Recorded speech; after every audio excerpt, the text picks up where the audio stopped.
अरहत वाङ्मय में कहा गया है,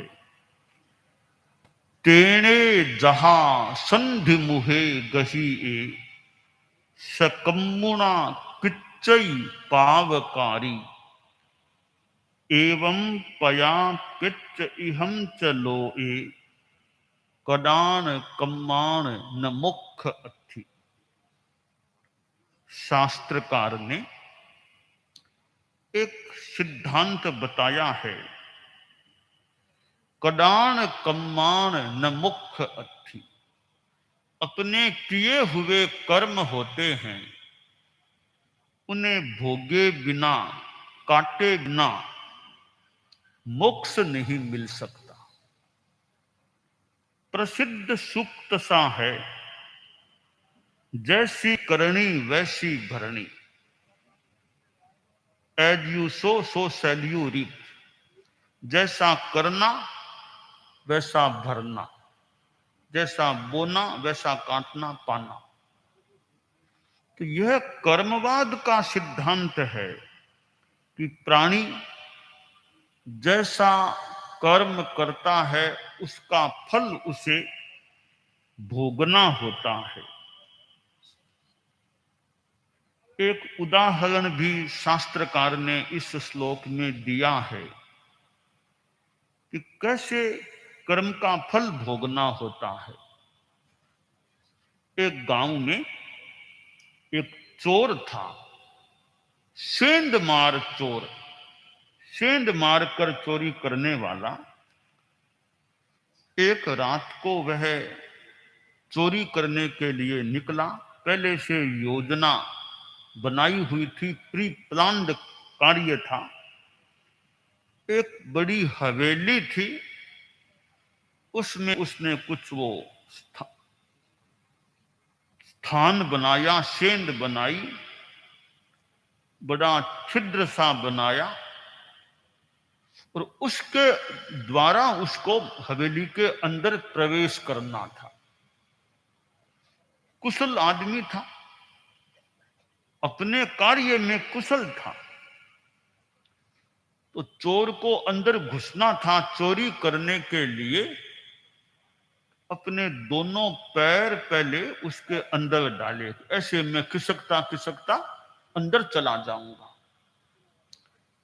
शरीर का आधा भाग अंदर चला गया, ऊपर का कुछ भाग छाती आदि का अंदर जाना बाकी था। इतने में उस हवेली के जिस कमरे में वो प्रवेश कर रहा था, वहां का मालिक सो रहा था। उसकी नींद जाग गई। उसके पास और भी एक दो युवक थे। थोड़ा अंधेरा था कमरे में, पर यह पता चल गया कोई लगता है चोर आ रहा है। तो तत्काल वो मालिक और उसके साथ में जो एक दो युवक थे, उन्होंने पैरों को पकड़ लिया। उसने सोचा रे कोई लगता है जाग गया, किसी ने पकड़ लिया है। तो बाहर उस चोर का साथी भी था, वो बाहर था। उसने साथी से कहा तुम मुझे बाहर की ओर, बाहर आ जाऊं। उसका साथी तो उसके शरीर को, मस्तक आदि को पकड़ के बाहर की ओर खींच रहा था, अंदर वाले उसको अंदर की ओर खींच रहे थे। इस हालत में वो उसका शरीर लहूलुहान सा हो गया, घसीटा सा जा रहा था, दोनों ओर से खींचा जा रहा था। आखिर जैसे तैसे वो बाहर निकला, फिर उसको पकड़ लिया गया, दंडित भी किया गया, शरीर भी लहूलुहान हो गया। शास्त्रकार ने कहा, तेणे जहां संधि मुहे गही। वो चोर जैसे सेंध मार था, इस रूप में वो उसे खींचा गया। शरीर भी उसका क्षतिग्रस्त हो गया और भी तकलीफ हुई। यह क्यों हुआ?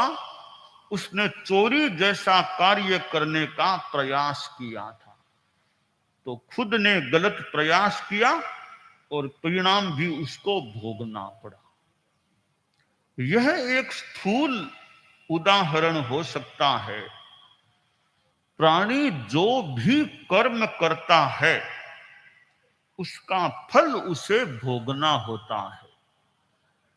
इस जीवन में भी परिणाम भोगने पड़ सकते हैं और मृत्यु के बाद आगे के जन्मों में भी जैसे कर्म का अपना नियम है उसके हिसाब से फल भोगने पड़ सकते हैं। इसलिए मनुष्य को चाहिए कि वह बुरा कार्य न करे। अच्छे आचरणों का अच्छा फल और बुरे आचरणों का बुरा फल मिलता है। किसी दूसरे का अहित करने का प्रयास आदमी करता है, दूसरे का अहित करता है, इसका मतलब वह खुद का अहित करने का प्रयास कर रहा है। दूसरे के बारे में बुरा सोचना, किसी का बुरा करने का प्रयास करना, वो एक दृष्टि से खुद का बुरा होता है। दूसरे का तो अनिष्ट हो अथवा न हो, खुद का अनिष्ट होना संभव हो सकता है। यहां हो, आगे हो, तो पाप कर्म करने से पाप का बंद हो जाता है। एक छोटा सा थोड़ा कथानक सा है कर्मवाद की थ्योरी को एक स्थूल रूप में समझाने के लिए। एक राजा था, तो राजा यूं संस्कृत भाषा का भी प्रेमी था और धर्मशास्त्रों का भी प्रेमी था। तो राजा ने एक ब्राह्मण को अपना राजगुरु बना लिया कि आप मेरे गुरु स्थानीय हैं, आप यदा कदा आया करो, मुझे शास्त्रों की बात बताया करो, संस्कृत के श्लोक सुनाया करो। तो वे राजगुरु यदा कदा आते, राजा का समय तय था, आप इस टाइम आया करो, थोड़ी देर में समय निकाल लूंगा, कुछ धर्मशास्त्र की चर्चा करूंगा या आपसे सुनूंगा। राजगुरु थोड़े प्रौढ़ अवस्था के थे, फिर भी 2 दिनों से 4 दिनों से कभी यूं आ जाते। तो राजा भी बड़ा सम्मान देता, राजा खड़ा होकर के सम्मान देता। गुरु का सम्मान है। राजा भले वो तो गुरु थे, मान्य गुरु थे। अच्छा क्रम चल रहा था, राजा बड़ी एक संतुष्टि के साथ यूं सुनता और संतोष का अनुभव करता कि अच्छी बातें मुझे बता रहे हैं।